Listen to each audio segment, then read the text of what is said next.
아버님이 토요일 날에 네. 그 얼룩이라고 구조를 하나 해오셨는데 예. 제가 아버님한테 얘기 듣던 것보다 실제로 제가 보니까 상태가 더 안 좋아 보여서 예. 일단은 저녁 늦게 좀 데리고 오시긴 했는데 제가 아이는 얼룩이는 상태가 지금 어떤지를 한번 체크를 해봐야겠다는 생각이 좀 들어서 예. 얼룩이는 토요일 날 제가 검사를 좀 했었습니다. 예. 그리고 주말 동안에도 일요일에 병원은 제가 처치한다고 왔다 갔다 하기는 하는데 예. 얼룩이는 상태가 좀 안 좋고 해서 제가 주사 맞히러 와서 처치도 좀 하고 했는데 예. 저항감이 조금 있어요. 얼룩이가 예. 몸에 힘이 없습니다. 그렇죠. 너무 많이 마르고 힘이 없는데 예. 사람에 대한 경계심은 아주 강해요. 아주 예. 강해서 제가 이제 얼룩이 같은 경우에는 일단은 처치를 좀 하면서 이제 오늘 아침에도 제가 처치한 거에 대해서 수치가 좀 어떻게 변동하는지를 다시 한번 검사를 거쳐봤거든요.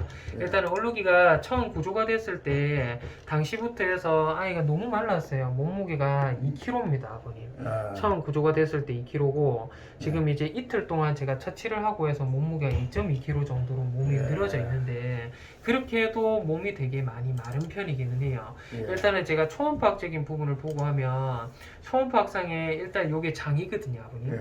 장이 지금 뭔가 일자로 길게 뻗어 있어야 되는데 뭔가 우글우글하게 보이는 거 예. 보이시죠? 장이 굉장히 많이 아프다라는 뜻이고 예. 이 장이 아프고 하면 사실 먹는 거를 제대로 못 먹을 것 같다라는 부분이 예. 보이는데 장의 염증이 아주 극심해요. 극심하고 예, 이 지금 보시면 전부 꼬불꼬불꼬불꼬불하게 보이는 부분들이 장의 염증이 심한 아이들에 대한 특징적인 부분이고요.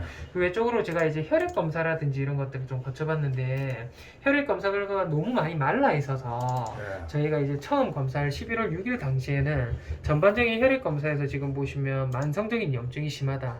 예. 글로불린 수치가 뭐 복막염에 대한 부분도 있기는 하지만 예. 대부분의 길에 있는 오래된 아이들은 네. 구강에 대한 염증 때문에 글로불린 수치는 올라갑니다. 네. 실제로 제가 구강에 대한 부분을 한번 살펴보고 해도 외관상으로 볼 때도 치아가 좀 많이 안 좋다라는 네. 부분이 좀 보였는데 첫날에는 제가 진정제를 좀 많이 못 넣었어요. 왜냐면 아이가 컨디션이 너무 안 좋아서 네. 제가 진정을 아이가 버텨줄 수 있으려나라는 의구심이 들어가지고 오늘 정도 돼서 제가 진정을 도입하고 치과 방사선을 한번 촬영을 해봤는데 이 아래쪽에 있는 이빨 3개가 지금 이쪽에 보이는 이빨입니다. 예. 지금 보시면 이빨이 원래 매끈하게 일자로 쭉 내려와야 되는데 뭔가 울퉁불퉁불퉁하죠.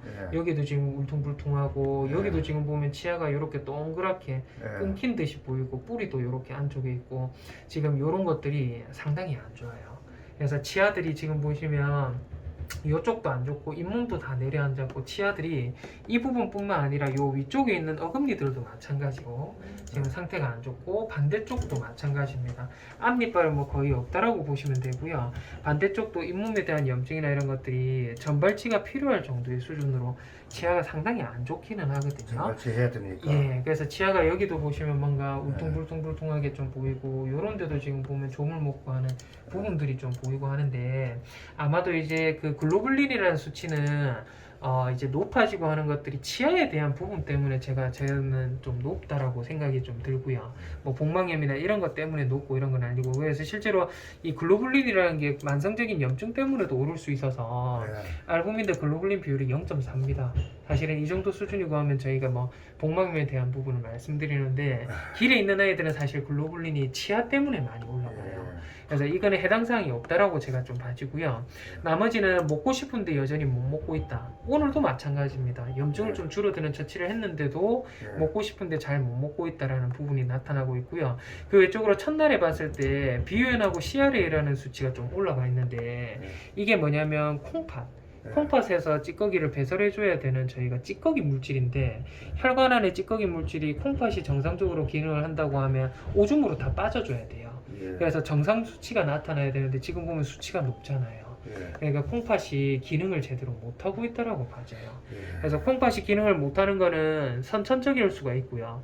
독성 물질이라든지 이런 거를 먹어서 그럴 수도 있고 후천적으로 나이가 많아서 그럴 수도 있기는 한데 예. 제가 외견상으로나 아버님이 나이가 좀 있을 거다라고 말씀을 해주신 부분이나 제가 느끼는 점을 보고 첫날에는 제가 아이가 너무 말라 있어서 아이 길에 있을 때 밥도 제대로 못 먹고 물도 제대로 못 먹어서 그렇겠거니라고 생각을 했는데 주변에 예. 사료 예. 급식소는 잘 돼 있어요. 그죠. 그래서 일단은 그래서 제가 못 먹어서 그런가 물을 그래서 제가 주말 동안에 처치를 한 게 콩팥이 물을 많이 못 먹어서 탈수 때문에 증상이 경색증이라는 게 생긴 경우에는 수액을 보충하면서 혈관이라는 부분을 조금 때를 제거를 해주면 콩팥 기능이 정상으로 돌아옵니다.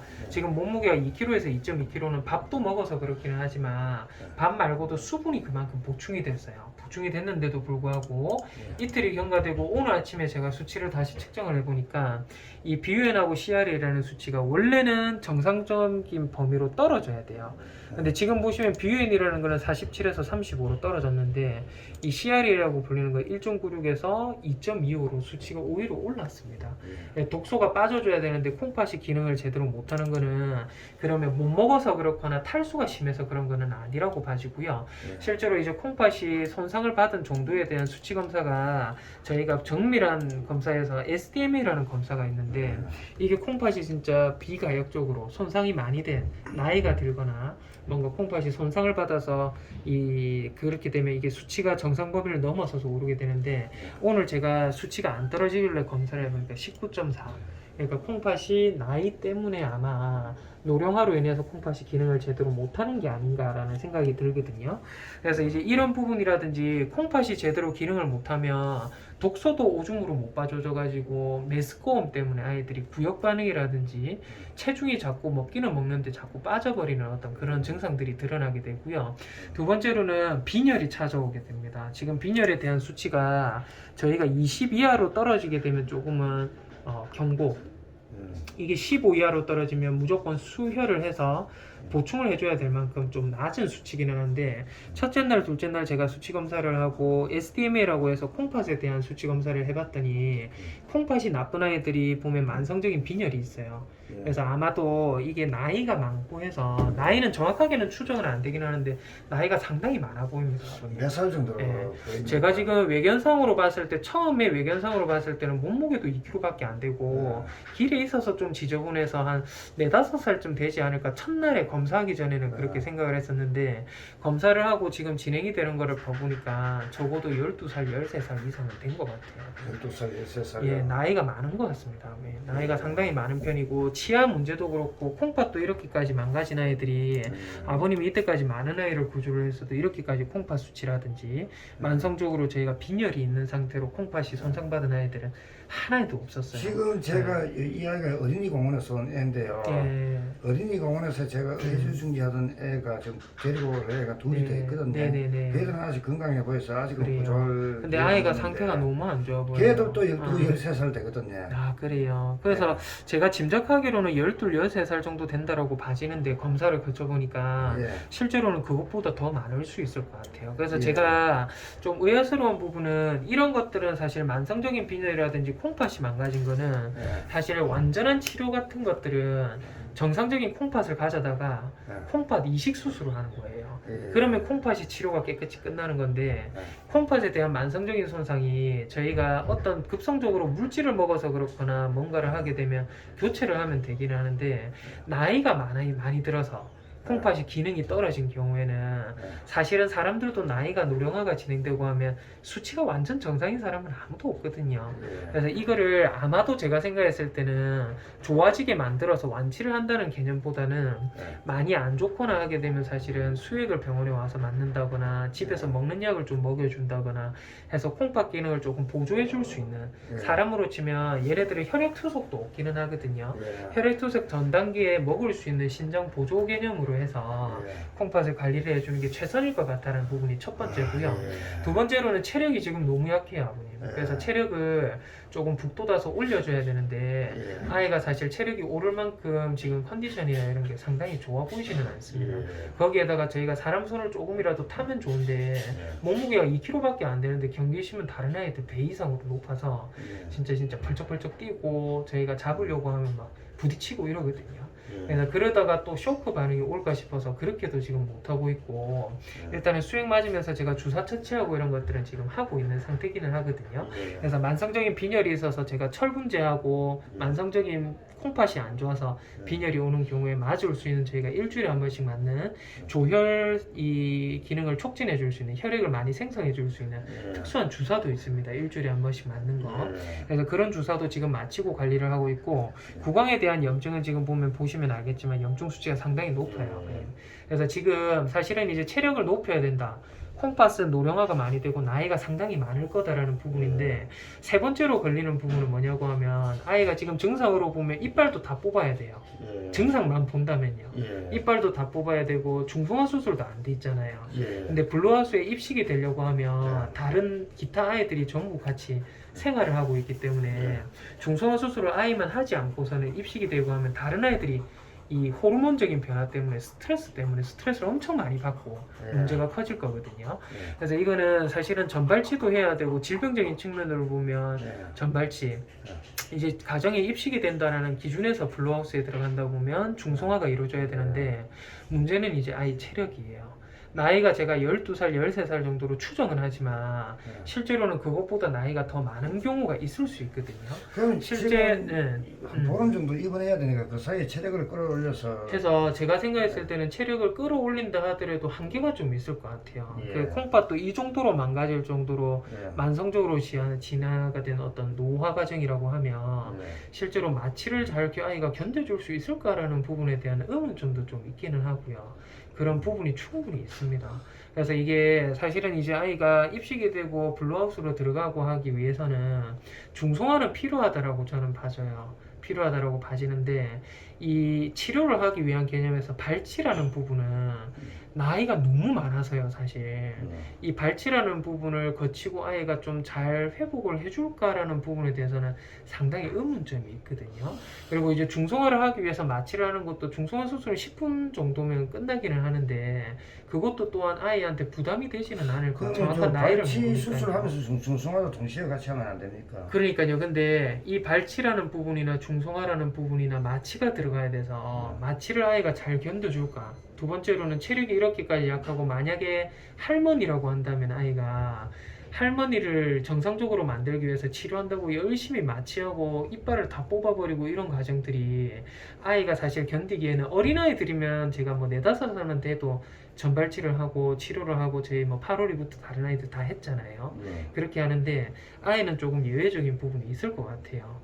그래서 이게 사실은 치료를 한답시고 제가 뭔가를 시술을 하기에는 나이가 많은 환자에서 상당히 조금 어려운 부분이 있을 것 같다라는 부분이 있고요. 설령 중성화 수술이야 마취가 그렇게 길게 안 해도 되는 부분이기는 한데 그것 또한 아이한테 사실 생명에 부담이 되지 않을까라는 좀 걱정이 되기는 합니다. 사실은 이제 입원한 지가 이틀째밖에 안 돼서 제가 뭐라고 확답을 드리기는 힘든데 뭔가 중성화 수술도 마찬가지고 전발치 수술도 마찬가지고 둘 다 못할 수 있는 가능성도 좀 배제를 해야 될 것 같아요. 생각을 하고 계셔야 될 것 같아요. 그래서 이 부분 같은 경우에는 아직까지는 지금 제가 콩팥이 안 돌아온다라는 부분은 오늘 정확하게 SDMA라는 검사를 통해서 확인을 했고요. 나머지 빈혈이라든지 아이가 좀 최소한 살아가면서 좀 편안하게 좀 있을 수 있는 부분들에 대한 거는 제가 건강 상태를 다 파악을 한 상태여서 지금 이제 처치는 적절하게 해서 좀 들어가고 있기는 하거든요. 그래서 지금 얼룩이는 한 며칠 좀 더 지켜보고 발치를 할 수 있을지 그 다음 중성화까지 할 수 있을지에 대한 부분이 웬만하면 할 수 있도록 좀 예, 저도 하고는 싶은데 아이 체력이 문제거든요. 제가 이제 저는 수술을 한다고 아이를 좋아지게 하기 위해서 수술을 하는 건데 그거를 해가지고 아이가 더 컨디션이 다운되고 노화 때문에 문제가 생긴다고 하면 차라리 안 하는 게 맞거든요. 그래서 이거는 사실 제가 이제 아이 본 지가 이틀밖에 안 돼서 한번 좀 더 봐야 되지 싶습니다. 그래서 지금 일단은 얼룩이는 병원에 입원을 오래 해야 돼서 제가 범백 검사를 했는데 범백은 지금 음성 결과 나오고 있고요. 나머지는 지금 저희가 여기 보시면 클로스트리디움이라고 해서 저희가 이제 변에 있는 설사를 유발하는 세균들이 좀 검출되고 해서 요거에 대한 치료도 지금 같이 좀 들어가고 있기는 합니다. 그래서 오늘은 혹시나 아이가 급하게 수혈이 필요한 문제가 생길까봐 혈액형도 오늘 이제 피 검사하면서 피가 없는 아이라서 자주 못 뽑을 것 같아서 오늘 피 뽑은 김에 얼룩이 이제 혈액형 A형이라는 거는 제가 확인을 해뒀거든요. 만일 수혈이 필요하면 해주십시오. 예, 그래서 요거는 한 며칠 정도는 제가 좀 더 보고 그렇게 좀 봐야 될 것 같습니다. 그렇게 좀 보도록 하고 일단 기저귀 제가 좀 설명을 좀 드릴 건데